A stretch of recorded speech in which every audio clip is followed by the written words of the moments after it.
What's going on, everybody? Welcome back to Voice Your Thoughts. Today, I think I have a good one for you. Today, I want to talk to you about long distance parenting or long distance co-parenting. What it's like for me to be a long distance dad. It's not easy.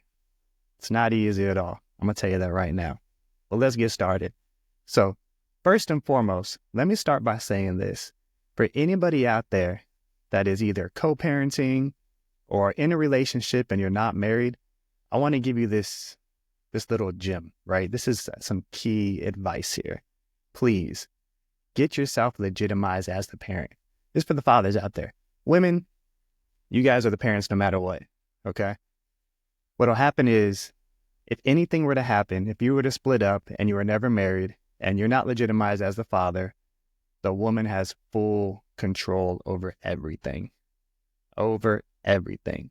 Meaning, dads, you can't stop the woman from leaving the state. You can't stop her from switching schools.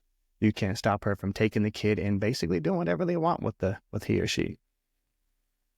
And that can be very frustrating, especially if you were in a situation like I was. And I'll get to that.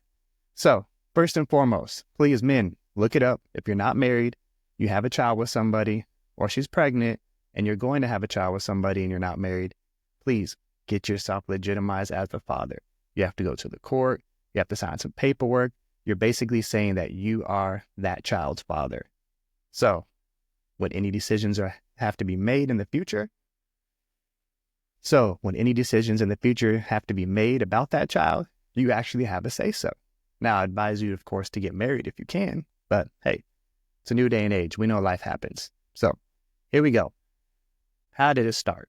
Me and my son's mom, I'm not going to get into too much details on that, but it didn't work out. So she ended up moving. She took my son to Wisconsin, and because I wasn't legitimized as the father, right? I was the father. I was on the birth certificate, everything, all that good stuff. Couldn't stop it. She left. They moved to Wisconsin and basically started over in a way. Now, for me, that was very, very tough. I was in my son's life from day one, in and out, every single day.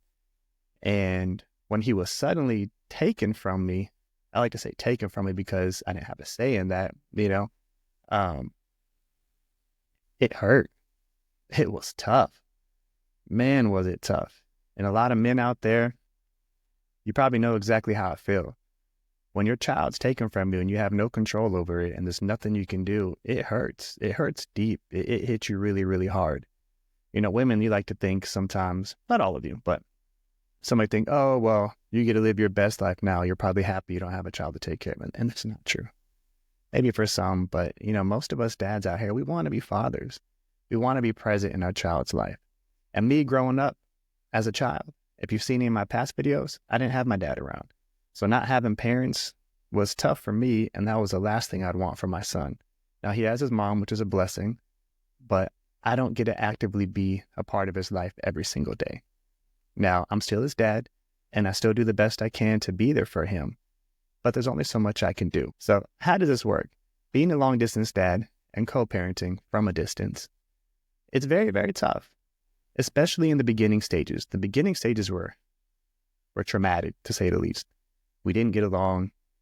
There was no schedule. There was no thought process behind it. It was just kind of something that just up and happened. So we couldn't really plan for it. We didn't know what to do. Rather. So it was a tough situation, like I mentioned before. But once we were able to kind of hash things out, get on the same page and no longer fight and really realize that, hey, at the end of the day, it's not about you or I. It's about our son. And for those of you parents out there, please remember that. It's not just about the issues you have with your significant other. It's about your child. Both parents should be an active part of that child's life. Now, if one of the other parents has major issues or problems, flaws, mental, physical, psychological problems that they can't, if there's just some people out there that they're just not good to be around. I get that. That's different, okay? But if it's a good person and they really want to be around their child, please find a way to make it work for that child. Because it's it's all for them at the end of the day. And one thought I have behind that is it's better to come from a broken home than to live in a broken home. Let me say that again. It's better to come from a broken home than to live in a broken home. And let me tell you what I mean by that. If you're in a relationship, a marriage, or whatever it is, and you're constantly fighting, arguing, and it's bad, you don't get along, there's just so much drama, chaos, and it's not a good situation. And the child is there living, growing up in that, and they're seeing that. It's very traumatic for them. You may not realize it. You're going to think, oh, they're a child. They may not, it's not going to affect them like that. They'll forget it by the time they're an adult anyway. Let me be the one to tell you that's not true. The things that you do in front of your child, it becomes their norm. They start to see it as that's just life. That's just how life is. That's what they're going to do. And it's very, very tough. It's very tough on them mentally and emotionally. And I'm a firm believer in if it doesn't work, just cut it. Just stop. Just stop. Yeah, it's going to hurt and the child's not going to like it. But wouldn't you rather them see you happy, loved, cared, cherished? Wouldn't you rather them grow up in a house like that to where they see two people, or even if it's just you by yourself, but they see you happy, they see you in a good headspace, they see you comfortable. You don't want them to see you fighting and arguing all the time. You don't, because what'll happen is when that child gets older and they get in a relationship and things start to get chaotic and they start to fight and argue, they're going to think that's normal. Oh, well, my parents did that. That's just life. I understand. It's no big deal. And it's not. It's not normal. It's not normal to have a relationship where all you do is fight and argue. Nobody should live like that. Please. No, and that's a different discussion, but nobody should live like that. And no child should have to endure that. No child should have to live in a family or a situation, a household, where all they're seeing is drama, chaos, and fighting. Because that's how their life is going to be set up. Or they may grow to resent you. There's a lot of things that could happen from that. It's going to change their whole mentality. But if they come from a broken home, right, they're no longer living in it, right, you're separated, and you have two separate parents that are now happy, they're happy living their own lives, doing their own thing, that does so much more for that child because they get to see what true happiness and love is like, and I'm sorry. It does. If it didn't work out, it didn't work out. I'm sorry. But there's other things out there that are better. You can be happy. You can be loved. You can move on. So there's that. So like I said, I do think it's better to come from a broken home than live in a broken home. Okay? Let's see here. What are what's the dynamic here? What's the dynamic being a long distance dad? Let me tell you. So I get my son for the summers and we rotate holidays. So right now my son is actually on his way here. I'm super excited. He's coming here for Christmas this year and we get to spend Christmas together. It's a blessing. I'm so excited. But as great as that is, right? I'm not going to take away any greatness from that because I'm so excited my son gets to be here. And I'm so excited I get him for the summers and certain holidays and even spring break and stuff like that, As great as that is, there is so much time missed in between time. So much time missed. I call my son every day. I text him every day. I FaceTime him every day, which is a blessing because when I was his age, we didn't have FaceTime. There was no way for my dad or whoever to FaceTime or text me. He probably wouldn't anyway, but hey, whatever. There was no way for parents to do that back then. So for all my parents out there, if you're long distance, FaceTime, call, text. There's no excuse not to be a part of your child's life. There is absolutely no excuse. You can do it. Technology is available. Just like I can broadcast this video out there, you can easily send your child a quick video call, a quick text message. There's a million things you can do to stay active in that child's life. However, it doesn't make it easy. It doesn't. It doesn't make up for the lost time. It doesn't mean you get to be there when they wake up and go to sleep or when they're having an issue at school or going to parent-teacher conferences or going to their basketball, football games, whatever kind of sport they're into. If they're into singing, music, violin, you don't get to experience those events. And yeah, pictures and videos, they're great, but it hurts not being able to experience those things. My son's playing basketball. I love basketball. I played basketball growing up myself. And I get to have him for the summer. And we practice and, we do all the little things. And I teach him how to shoot and pass and different techniques and things to help build him up. But when he gets back home with his mom, they don't live here. They live, it's about a 2.5 hour flight away. So just let you know, like, it's not like it's close. Driving and probably about a good 14-hour drive. So it's a long ways away to say. So I don't get to see him. I don't get to go to these events when he actually gets to play basketball on the team. When he goes to practice, I don't get to go watch his practice. I don't get to go sit there and say, okay, remember what we practiced on and what you're doing now? Don't forget about those things. Don't forget about the small things. Let's do this. Games, I don't get to give him tips and pointers.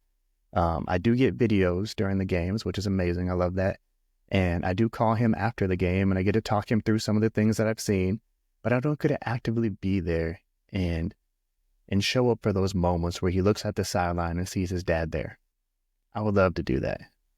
I would love to do that. You have no idea. So it's, like I said, I'm just going to keep saying this. It's tough. It's hard to deal with. It's hard to miss out on so many valuable key moments in your child's life. But that's long distance parenting. It kind of is what it is, unfortunately. So another thing, when he is here for the summer or for Christmas, in the beginning stages, I kind of overcompensated. I'm not going to lie. I started to become the fun dad, or the dad that always did fun things and bought him things and went on vacations. And I just wanted to show him a good time. I tried my hardest to make up for all the lost time. I got to buy him all the things he wants, take him all the places he wants to go, get him the food he wants to eat. Because I felt bad. I felt bad for not being there consistently in his life. And I'm here to tell you, that doesn't work. It makes them spoiled. It's a good time. Don't get me wrong. It is a very good time. But then that's all they know you for.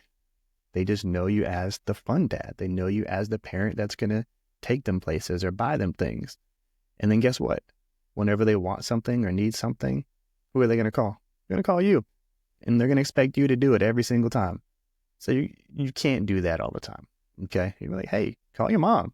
Call them. Ask them for something. But they're always going to call you because they're like, oh, well, dad always buys this and dad always takes me here. And when they come to visit the next time, so where are we going this summer? And they don't quite understand that you may have planned for these things and those things are expensive. And, you could have a year where you're not doing as well. And now they're expecting to keep doing it. And they're expecting a big Christmas and all these gifts. And they're expecting all this traveling and going on cruises or vacations or whatever it is. It's not realistic. It's not. And it's not good to do that. It's not. Don't get me wrong. I wouldn't say it's not good to do that, but it's not good to only do that. You still have to be a parent. So you have to find that balance between being the fun parent that makes up for lost time and being a parent. Being a parent that teaches them things, that gives them chores, responsibilities, that talks to them about life, that not only takes them places that are fun, but takes them places that you can learn from. There's so many things that we have to do as parents to prepare our children for the future. And I think a lot of us, this day and age, that we're falling a little short on that.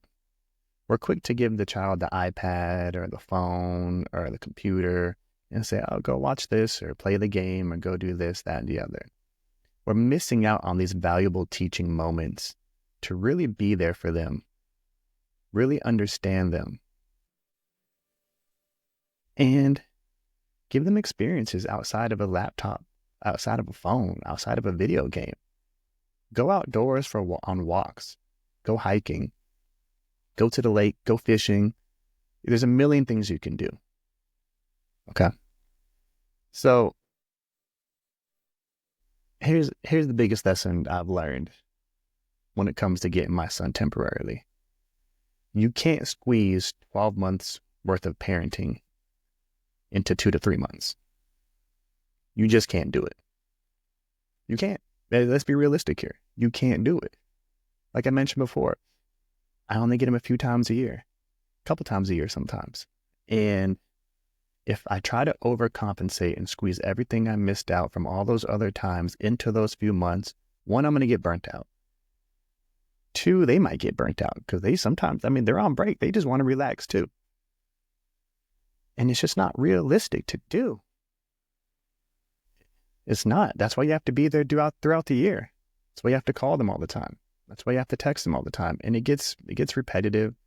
You call them, you ask them about things. How was your day at school? What did you eat today? What did you learn? Do you have any homework? They're going to tell you the same answers every time after a while.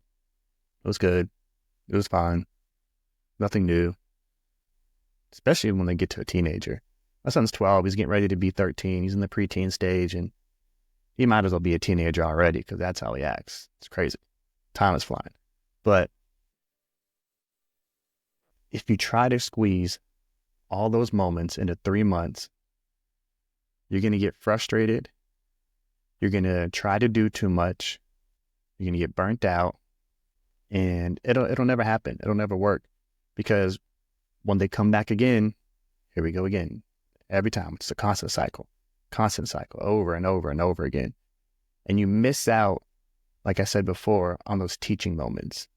You can't just be the fun parent all the time. But I understand. We want our kids to be happy. We want our kids to be loved. We want them to have fun. But at the same time, we have to realize life happens. We just have to be there for them. Keep reassuring them when they're away. Keep contact. And just do our best to do the right thing. This is my first time being a parent.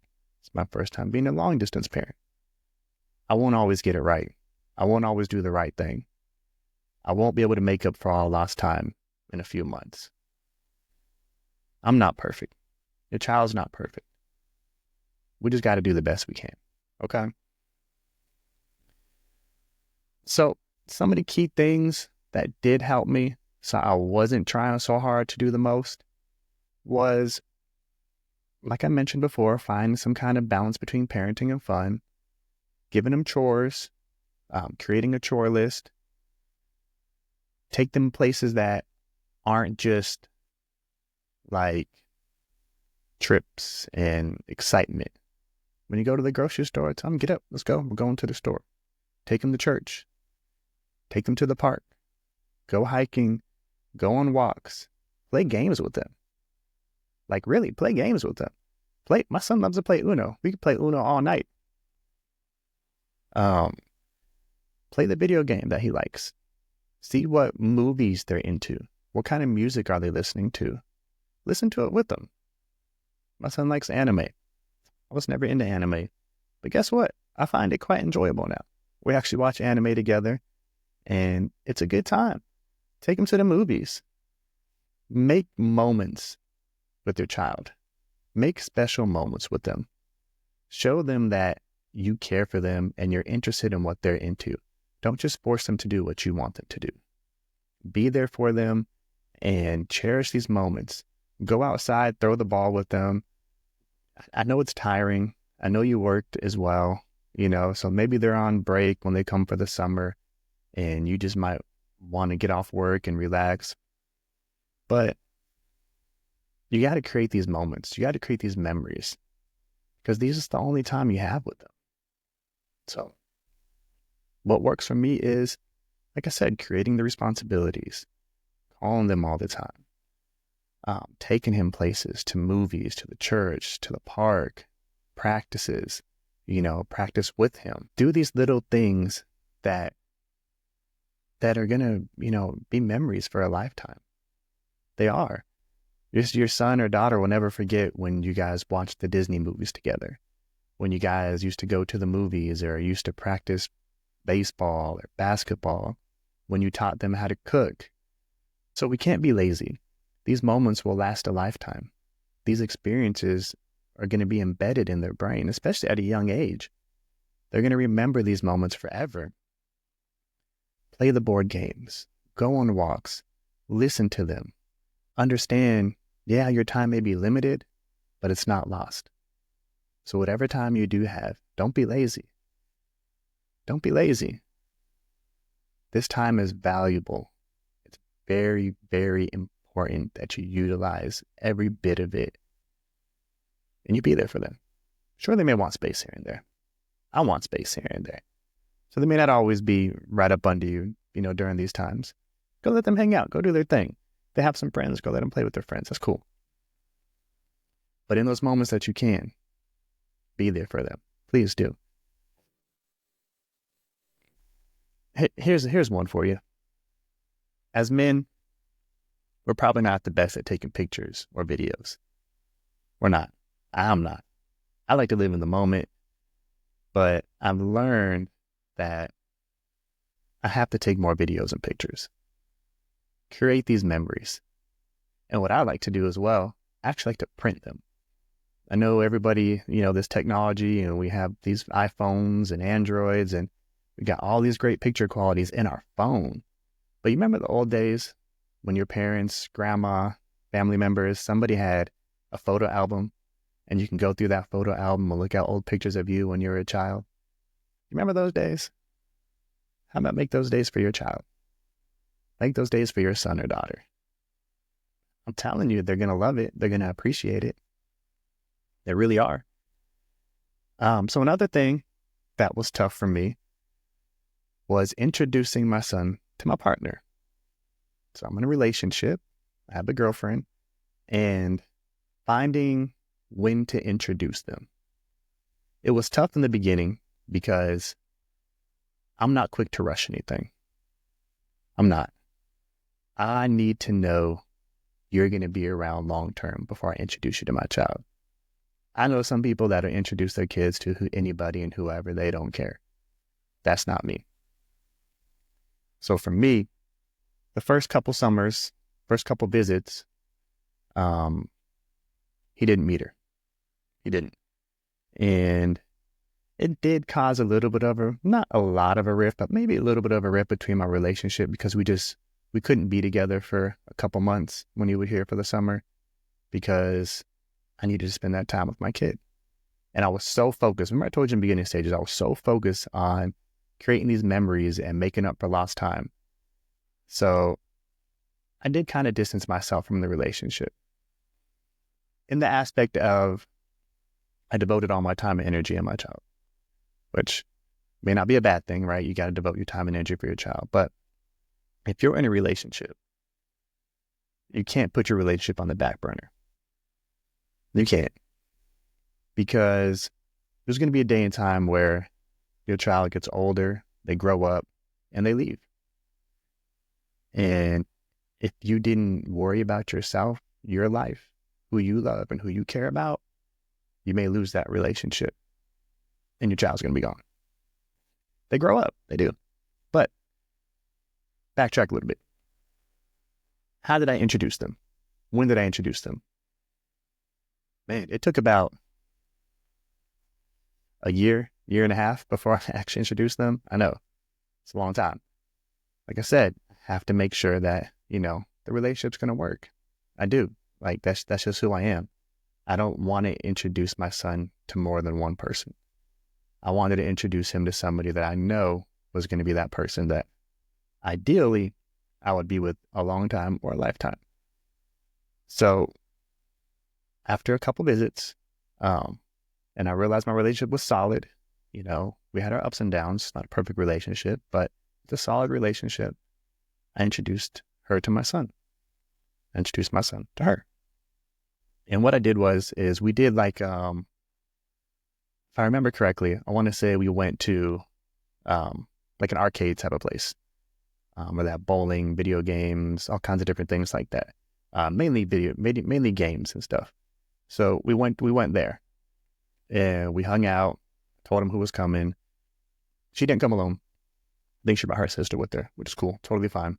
Just wanted to make everybody comfortable and not make it so So this is my girlfriend, and be all hugged up and awkward and weird for him or her.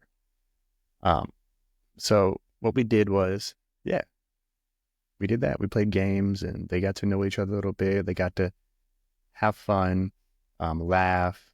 It was a really, really good time. It was really enjoyable. And afterward, I talked to him and was like, hey, well, this is daddy's girlfriend. And, what do you think? Blah, blah, blah, blah, blah. Conversation, see how he's feeling. And then just kind of left it alone. Didn't want to put too much pressure on him or bug him too much about it. But I did need to know how he felt, if he was okay. And her too. Like that, and that's very, very important. It's not just about your child. Like I said, it's about your significant other too. Your child's going to grow up one day and leave. Your significant other is supposed to be there for you for a lifetime. Okay? You got to understand both people's feelings. So that's how that worked. It worked out very well.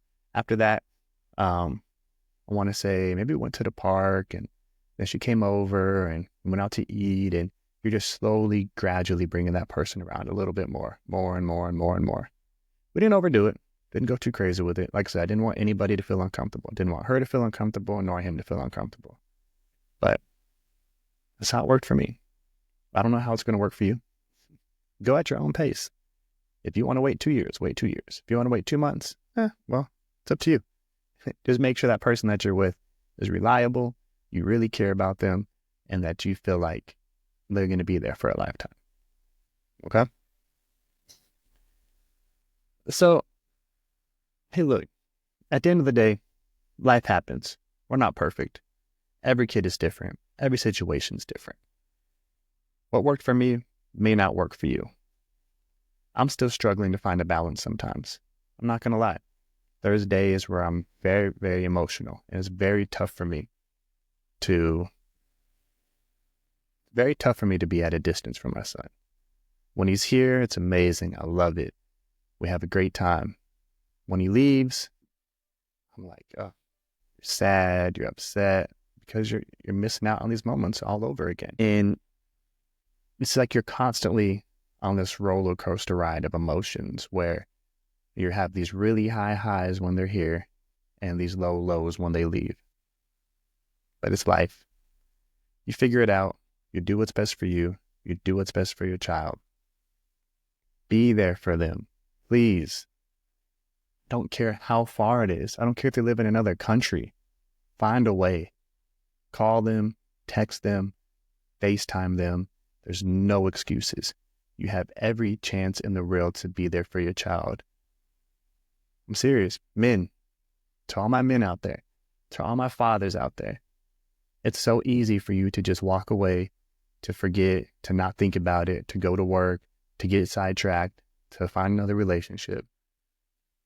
But I implore you, I encourage you, please be there for your child, no matter how far they are.